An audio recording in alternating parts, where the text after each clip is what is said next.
The storm hit the city with a strange, unsettling force that evening, the kind of force that made people rush home and shut their doors early, as if sensing that something was about to happen. But for Ethan Miller, a single father of a 9-year-old daughter named Lily, storms had never really cared about what he was going through. They came, they tore things apart, and they left. Ethan had grown used to weathering everything alone. Yet on this particular night, as he stood in the parking lot outside, the grocery store with 2 bags of discounted groceries in his hand and exhaustion tightening his chest, he didn't know that a single act of kindness, one he didn't fully have the strength to give, was about to change everything in ways he could have never imagined.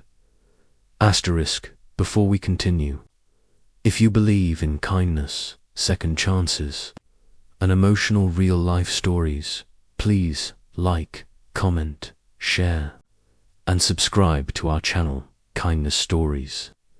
It helps more people find these heart-touching stories. Ethan had spent the entire day working double shifts at a small mechanic shop, a place where he earned just enough to keep the lights on, but never enough to escape the constant edge of survival. He was the type of father who stretched $1 in ways that defied logic, the kind who would skip meals just to make sure his daughter had everything she needed. Lily was the reason he kept going. Her hugs, her drawings taped all around their tiny apartment.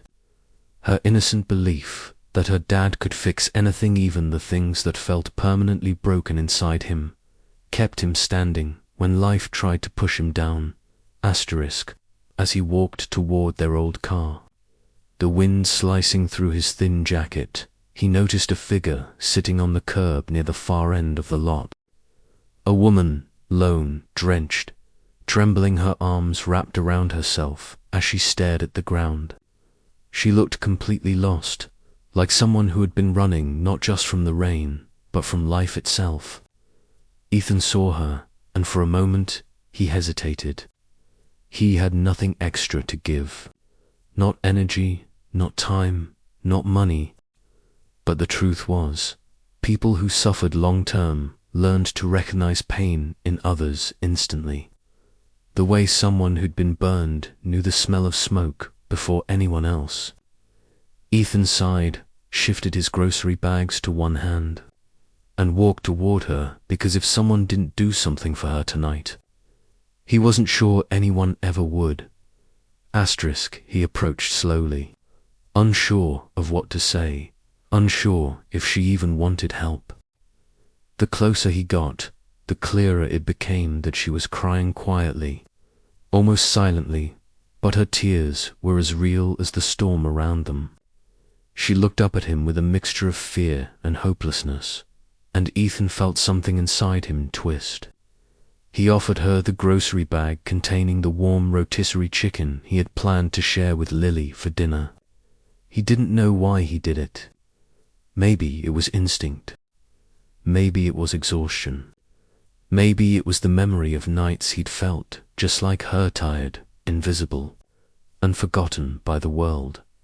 The woman shook her head at first, trying to refuse, but when her stomach growled audibly, she lowered her eyes in embarrassment. Ethan placed the bag gently beside her anyway and told her it was okay, that she didn't owe him anything. She looked at him again, this time with a strange, searching expression, like she was trying to understand what kind of person would give away the little they had to a stranger. Ethan just gave a tired smile and walked back toward his car, ready to take Lily home and pretend everything was fine, even though most days it wasn't. But when he turned the corner to the row where he had parked, his heart dropped. The old sedan wasn't just sitting there with its usual squeaky door and slight oil leak. It was gone, completely gone. At first, he thought maybe he had parked somewhere else, that maybe exhaustion had messed with his memory. But as he ran from row to row, panic rising in waves, The reality slammed into him. His car had been stolen. His only means of getting to work. The only way he picked Lily up from school.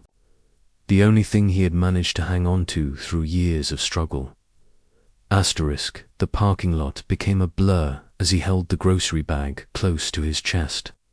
Fear choking his breath. And then another fear hit him even harder. Lily. She was waiting for him at her after-school program, and they closed soon. He didn't have money for a taxi. The buses barely ran during storms.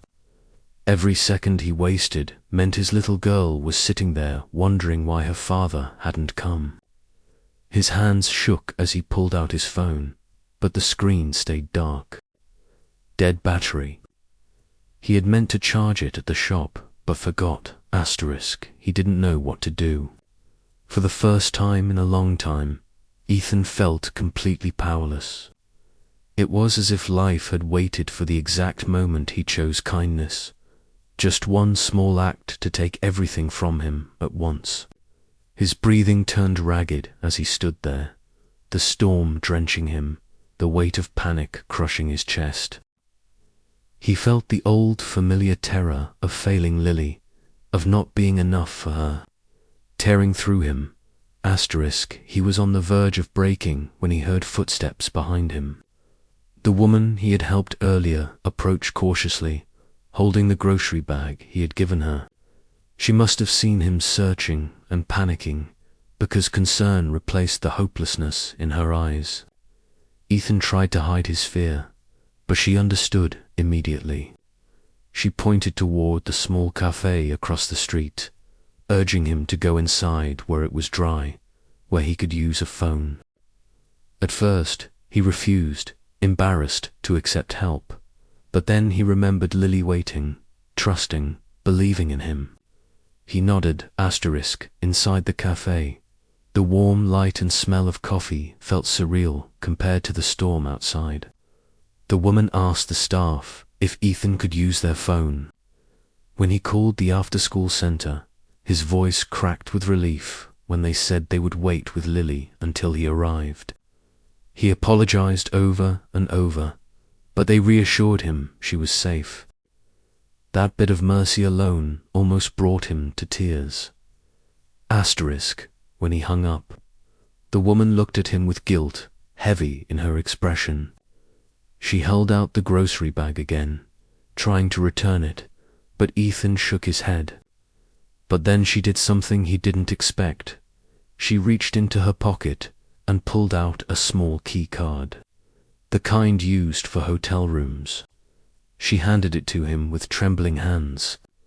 Ethan was confused until she explained, quietly and haltingly, that she had left an abusive situation that morning and had checked into a nearby motel with the last of her money. She said she didn't have much, but she had a car. If he needed a ride, she could give him one. Ethan froze. The day had already been twisted with so much emotion that accepting help felt almost impossible. But he didn't have another choice. And this time, he wasn't accepting it for himself, he was accepting it for Lily. Asterisk, the drive through the storm was slow and tense, but she drove with care. Ethan gave directions to the after-school center, his stomach tightening with both gratitude and anxiety. When they finally reached the building, Lily ran outside the moment she saw him, her small body crashing into him with all the force of the universe. He held her tightly, breathing in the scent of her hair, overwhelmed by relief. When she noticed the woman in the car, she waved shyly. The woman smiled for the first time since Ethan had seen her.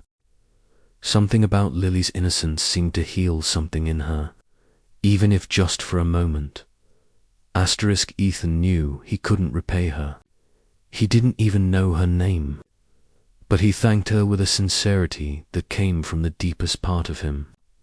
She simply nodded, whispered something he couldn't hear over the rain, and drove away. He never saw her again, but her kindness stayed with him. Asterisk, that night. After Lily fell asleep in their tiny apartment, lit only by a single lamp, Ethan sat alone on the couch. The silence pressed in on him, but instead of fear, he felt gratitude. His car was still gone. His situation hadn't magically improved. Life was still hard. But something had changed inside him. Because today, kindness had gone in both directions. He had given it when he had nothing, and he had received it when he needed everything. And sometimes that was more powerful than any miracle. Asterisk, if this story touched your heart, please like, comment, share, and subscribe to Kindness Freeze. Your support helps us continue creating meaningful stories that inspire the world. Asterisk, before you go. Tell us in the comments what act of kindness, big or small, changed your life or someone else's.